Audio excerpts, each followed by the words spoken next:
That music is, for those of you who don't know, is from Risky Business, and when the party was going on in the Risky Business house, it was the Talking Heads were playing in the background, and it's called Swamp is the name of it. It's probably one of my favorite songs of the world. Last year, CMLS had the distinct pleasure of naming John Mosey, who's president of North Star MLS, as the second recipient of the Peter Shuttleworth MLS Executive Award of Excellence at the National Association of Realtors Annual Conference of MLS Executives. Now you may say, well, who was the first winner of that award? And it was me, and I was just very, very honored. And for those of you not familiar with it, Shuttleworth Award is an annual award issued by CMLS that recognizes leaders who, through rigorous nomination and review process, are determined to have observed the absolute highest qualities of leadership within their organizations and demonstrated a dedication to excellence by making substantial contributions to the MLS industry. Unfortunately, and as John is typically the case, he's either late or just not even available, but he couldn't accept the award earlier this year, primarily because he found himself in the fight of his own life. A true fight for his life. And it is with this knowledge I am proud to welcome this absolute pillar of strength within the MLS community to the stage so he can share not just the trial that he faced, but a lifetime of them on behalf of everybody in this room. So please welcome my good friend, our good friend, and a pillar in this industry, John Mosey.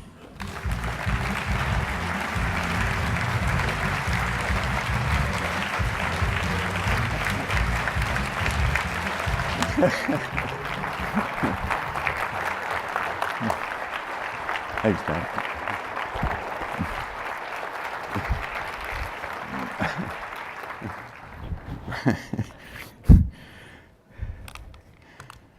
They've given me a lot more technology than I'm used to handling. For instance, this is my iPad. 300 pages. Thank you so much, and thank you, David. Last year, I was awarded the Peter Shuttleworth MLS Executive Award of Excellence, and as David said, I wasn't able to accept because I was in a hospital in Minnesota on life support. My chances of survival were given as less than 20%, and doctors were consulting daily with my family on what my wishes might be. Like pull the plug, take heroic measures, whatever. Gratefully, my family had a good handle on the fact that I would rather not carry on if I wasn't me. So those of you who knew me from before may look at me now or hear this variation on my voice, which is the result of having been on breathing tubes. And it affects your voice box or whatever. And when I hear myself speak, I hear my grandfather's voice, which is another one of these frightening outcomes that you get when you're in this kind of situation. Anyway, looking at me as in my reduced state and with this voice, you could legitimately question whether I actually did survive and whether the guy up here is an imposter. And I can tell you that I mistake my own identity every morning when I get in the shower, get out of the shower, and see myself in the mirror. It just scares the shit out of me. And I don't want to get overly personal, but it kind of looks like Freddy Krueger naked. This will happen to you when you're 70 to 80 pounds lighter than you were beforehand, and your suits fit like this. In fact, I don't need this any longer.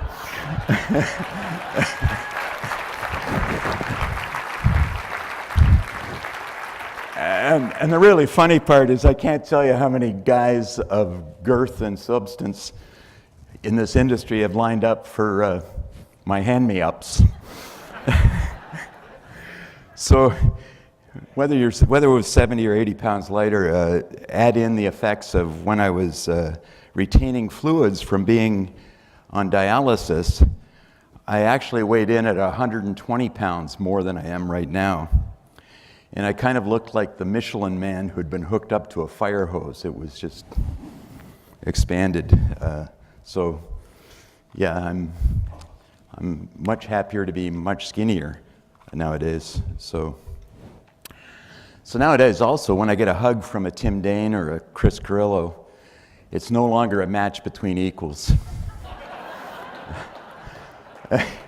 I'm much closer to a match with Danae. So, spoiler alert, I did survive. It is me up here, and when you tell me that you're glad to see me, I can't begin to tell you how glad I am to be seen. Earlier this year, I received a call from David, and he was representing the CMLS board, and he asked if I would speak at the annual conference here in September. And I said, "What's the topic?" And he said, "Persistence, perseverance, determination, whatever you want." I said, "Why me?" He goes, "You're alive, aren't you?" So, combining alive in the Shuttleworth Award and just where I'm at now, and I got to check and see how this technology works, but so persistence, perseverance. I also want to introduce the concept of perspective because you do gain some of that. But what you got combining the award, longevity in the industry, being alive, is this guy, an endless legend. Thank you. It's amazing they actually make hoodies with that content, but so there's a lot to be said about the persistence and perseverance in this award. At this point last year, I'd been in this business for a little over 41 years, and I was alive, as David had noticed. So hang in there, stay alive, stick around, and you too could be awarded a Shuttleworth. So today I've been asked by Danae and David to tell the story of what happened to me and what lessons might be interesting or useful to all of you who have yet to be introduced up close to your own mortality.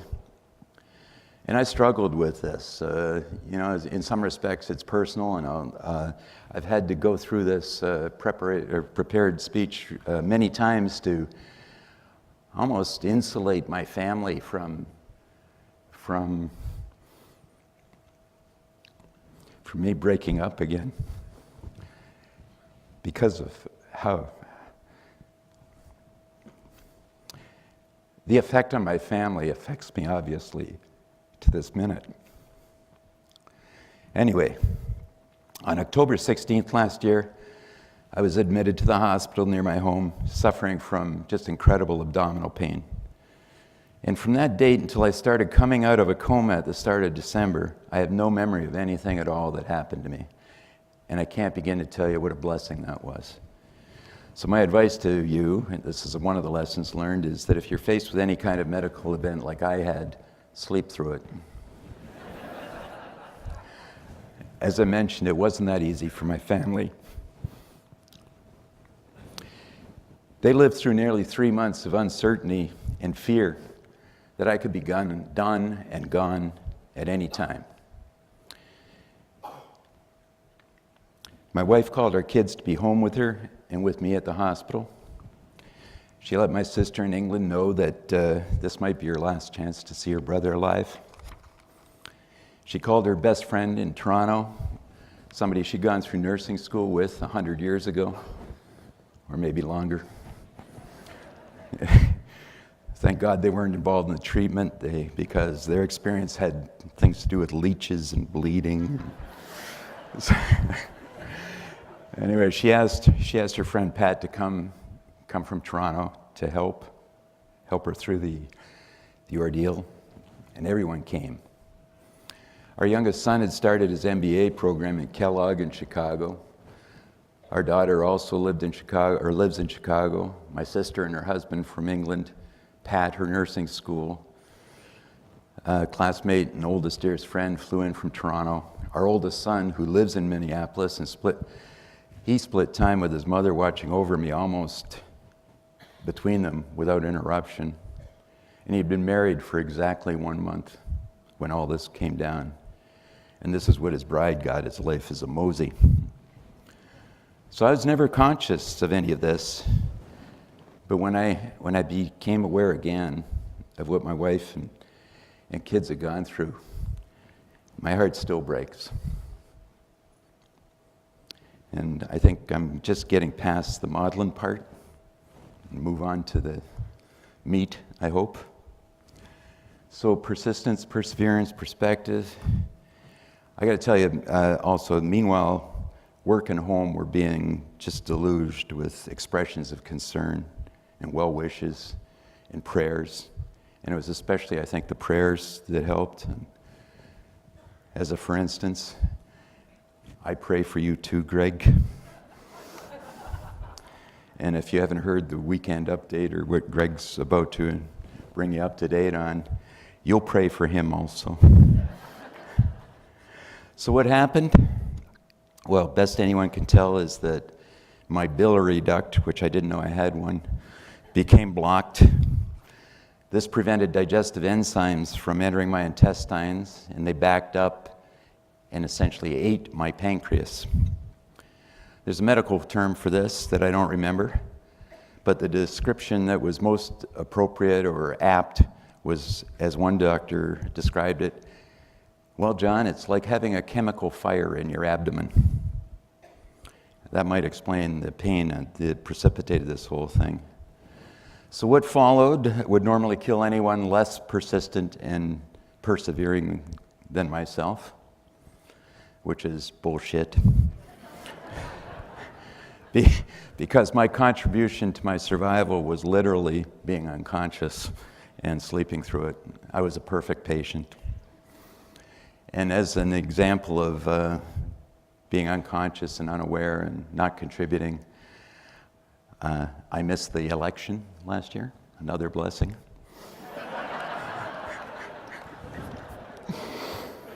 So I have a laundry list of the other things that mounted on top of the main event. My wife had to kind of fill me in on this because I had no recollection. But I suffered septic shock, which caused my organs to shut down. I suffered acute respiratory failure, which resulted in the breathing apparatus down my throat. My kidneys and other organs shut down. I ended up with a stroke while I was paralyzed, or while I was unconscious, but it paralyzed my right side, which was an interesting event when I came to, and I was getting the story of the things that I'd undergone, and I'm nodding my head and say, well, at least, I'm awake and so on. And then I started to try to move my right hand, and now you go, now what? I became a type 1 insulin-dependent diabetic. That happens if you don't have a pancreas, which produces insulin. I had 5 debridement procedures in a month. This debridement was a process or procedure where they go in and endoscopically to remove the dead and burnt tissue from your insides. I would have had 6, except as they were about to wheel me down to the operating theater for the 6th one, they discovered that I'd had a GI bleed, it was called, and my bed was full of blood, but they didn't know because the blankets were all surrounding me. So they decided I was in greater need of a transfusion than another debridement. I also got another gift in the hospital. It was a nasty infection called C. difficile that you apparently only get in hospitals. The good news about C. diff is you get a private room. You won't have to pay extra. The downside is no one will want to visit you. The rest of this illness and hospitalization story is all about therapy and determination. A little bit more than 5 weeks after getting out of my coma and finding myself paralyzed and otherwise atrophied to a state literally like a newborn, where I couldn't hold my own head up, I was released to go home. In that interval, I worked with it like a dog with the therapist. Whatever they asked me to do or to try, I did. When they asked me if I could do another step or another rep of something or walk a few more steps, I'd do it until they quit asking. My only job was to get the hell out of that hospital, to get better and get out of that hospital. Literally, I was determined. dedicated to the persistent perseverance perspective.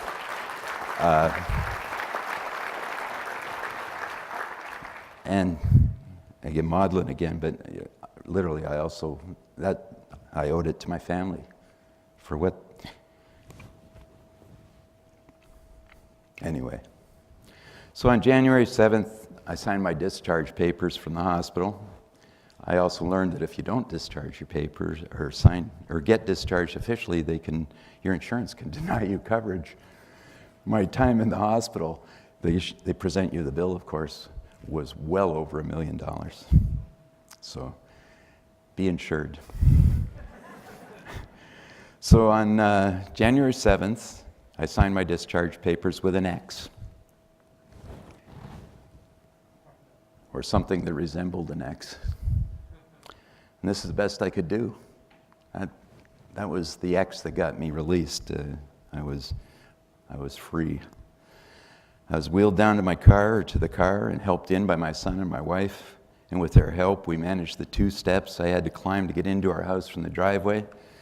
And I parked in our kitchen in my wheelchair and grinned like an idiot.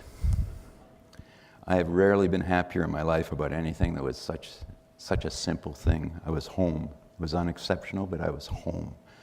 I was moving forward, and the worst was behind.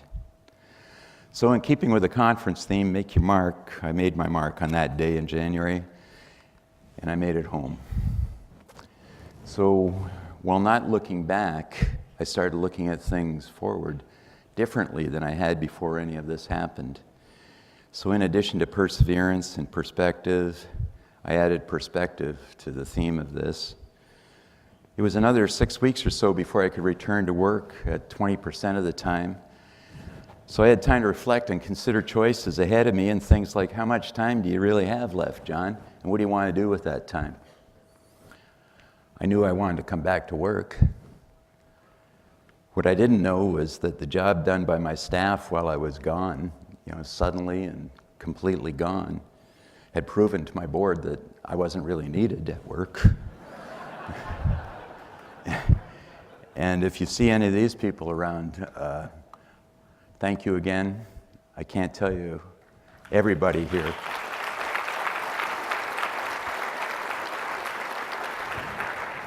How proud and grateful I am to the fact that North Star didn't skip a beat. It's sad now that I have to get rid of them all.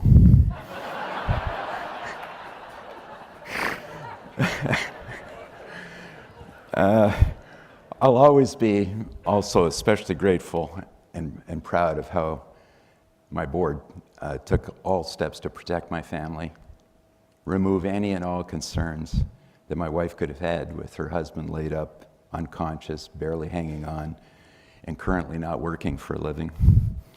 And the board took everything off the table. It was non-issue for her. And everyone here should be so fortunate. Coming back to work, though, was a little different. I've always been a straight-ahead, full kind of guy. Now I had kind of a newfound sense that my runway might not be as long as it used to be. And perhaps not as long as I've always taken it for granted to be. And that translated into an accelerated agenda of getting on with decisions that needed to be made and actions taken now, because you just never know when life can intervene and cause a 5 to 6 month blank spot, or worse, in the account where what you get done gets measured. Some of these actions included closing down a business unit we had in public records, which resulted in letting a couple of people go. This was hard for us because we're relatively small in numbers and big on teamwork and interdependency. Suddenly the guy who's been there for 10 or 15 years isn't there anymore. We terminated a vendor contract where relationship remained very strong, but results were not meeting expectations. Something that we needed to do, but it kind of deferred. We helped a disgruntled employee become more gruntled. But not in our shop. This was really important because our workplace culture was being affected negatively. We'd let it go on too long. We entered into a new contract for additional core service that our broker community embraced because it added value to the lives of our customers, their agents. Our board stepped up their support for industry-wide initiatives like the Broker Public Portal, the MLS Grid, and Upstream. They did this with little hesitation or reservation, but they did it also with a conviction that we have a duty at North Star MLS and in the industry to support strategic undertakings that are vitally important to our brokers, who are our industry's most important stakeholders. We continue to do all we can to help our state and region cooperate so that our markets work better and smarter for the brokers and agents we all serve. As mentioned, I now have 42 years plus perspective on the MLS side of this industry. And from my perspective, both as someone with longevity and almost someone without any, we're living in kind of a golden age of MLS. And I know this is counterintuitive to a way, and it's so easy and so traditional for at these conferences for somebody or collectively, somebody's bemoaning the state of our industry, questioning how little progress we make. And I think that's just really a reflection on how impatient the leaders in this industry are for the rate at which we're succeeding and winning, because we are winning. Evidence abounds today that those who can always find a way not to get behind things larger than themselves are in a rapidly decreasing or increasing minority. Big things are happening in real estate. And the biggest driver of the change that we're seeing is an extremely low tolerance on the part of our stakeholders to let an untenable status quo live on for the comfort and convenience of few. And that's a change that I think is worth celebrating. Look at the MLS consolidations occurring all over the country. Bright MLS, which David and Tom Phillips had miraculously pulled together and shamed the rest of us for how little we've accomplished. The Fort Lauderdale and Palm Beaches merger, Texas, what's happening here, Ohio, Indiana, Colorado, the ongoing success of the California Regional MLS. Same thing in Utah, other parts of the country. It's just it's a trend that is beyond a trend. It's now a tidal wave. You combine these events with the established and growing regionals and super association MLSs, regionals like HAR, H-A-R, My Florida, MLS PIN in Massachusetts, Northwest MLS in Seattle. And we're looking at a glass that's much more than half full, and it's filling faster every minute. Not only have these organizations made the markets in which they operate work more efficiently and effectively, they all continue to expand the concept of cooperation between MLSs such that their common customers' lives are made easier and less costly. Bright MLS is operating in 6 states, plus DC, 85,000 subscribers, 43 plus associations.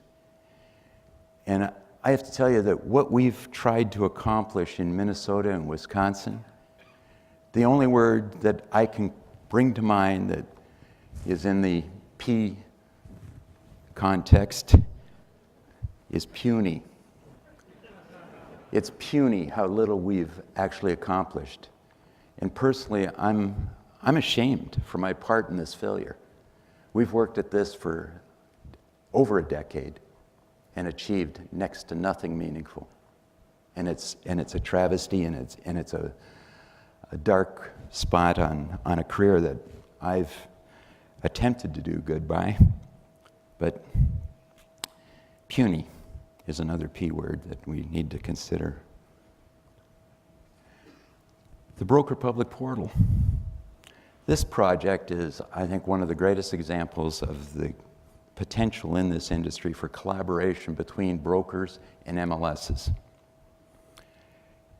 In this example, brokers and MLSs from all over the country came together in response to how brokers and agents feel that their livelihoods and futures are being reconfigured without their say by major real estate portals that have multi-billion-dollar valuations and an apparent stranglehold on the consumer audience for real estate information. MLS is representing over 700,000 agents have signed up in support of this initiative. You can go to the BPP website and see the list of MLSs lined up behind this strategic initiative, and that it's made up of a who's who of the MLSs that can be counted on to not only show up when it matters, but take the lead in taking action. In my 42 years, I've never seen brokers and their MLSs work so closely together to achieve much of anything. In this case, brokers defined a goal that MLSs could realize for and with them, and it couldn't have worked otherwise. And if your MLS hasn't signed on yet, please, please, do you think your brokers feel differently about the threat they're under than those in other parts of the country? It costs $1 per MLS subscriber per month for HomeSnap, the broker portal's technology partner.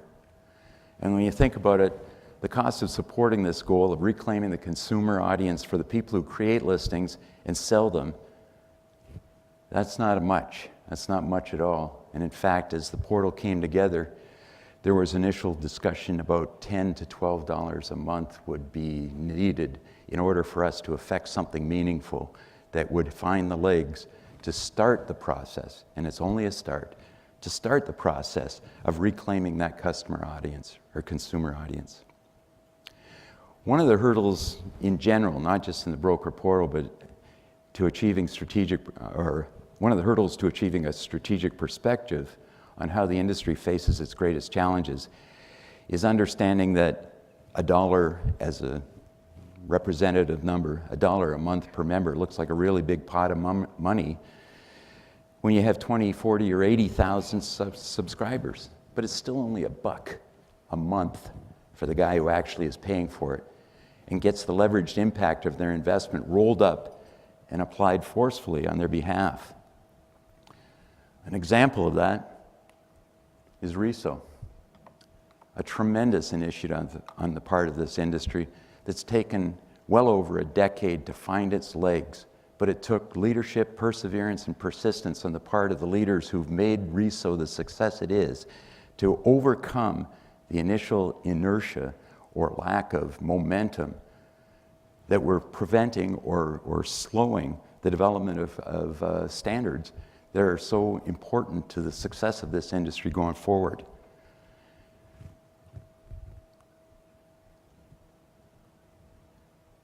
Upstream, another example. It's another broker-driven project that is important to their strategic interests. In part, it's important to their interests because they told us all here at CMLS 4 or 5 years ago that they weren't going to take it anymore from MLS organizations that get in their way as opposed to making their lives easier. When our board was approached to be among the first 5 upstream pilots, it didn't take very long to decide that if it helps our brokers, our customers, be more efficient and better able to compete in serving the real estate needs of consumers, we're in.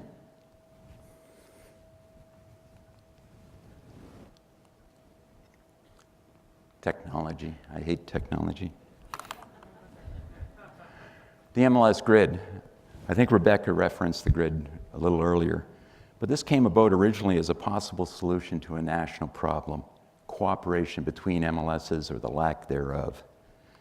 Interestingly, MLSs are a place where competitors cooperate and collaborate.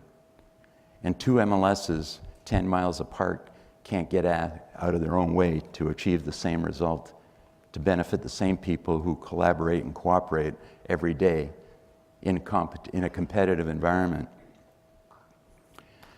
So, thank you. So how do you cure fiefdomitis?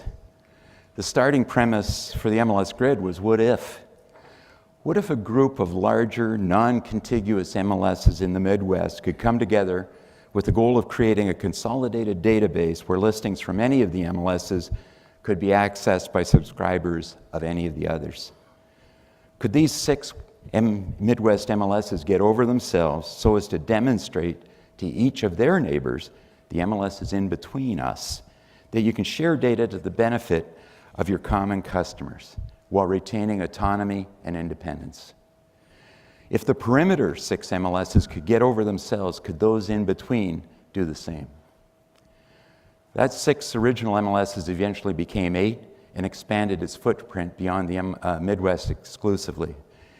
These 8 have invested over $750,000 in seed capital to get a company formed, development started, and a business plan created that makes the cost of the grid lower and lower as more MLSs participate. There's room for 7 more charter members who would be most welcome to invest now so that the delivery of grid benefits to all MLSs can be accelerated. What makes the MLS grid and another example of us being in a golden age of MLSs is how it will create the mechanisms for MLS organizations of all sizes to better serve the interests of their brokers and agents through an ownership and service structure that is designed to lower cost as participation increases.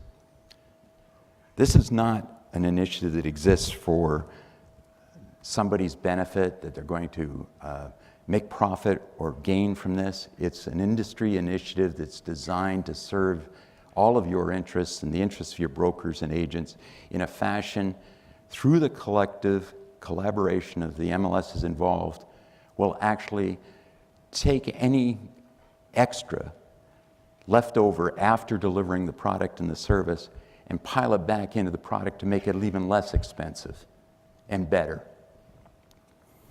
This exists purely for the benefit of the MLSs involved and subscribe to it.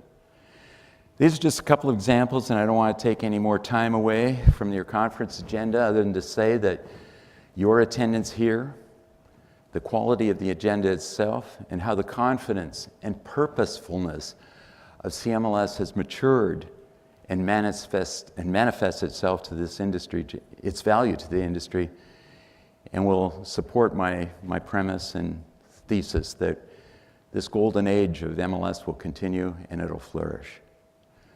So, a lesson in conclusion: if you get sick and nearly die, sleep through it.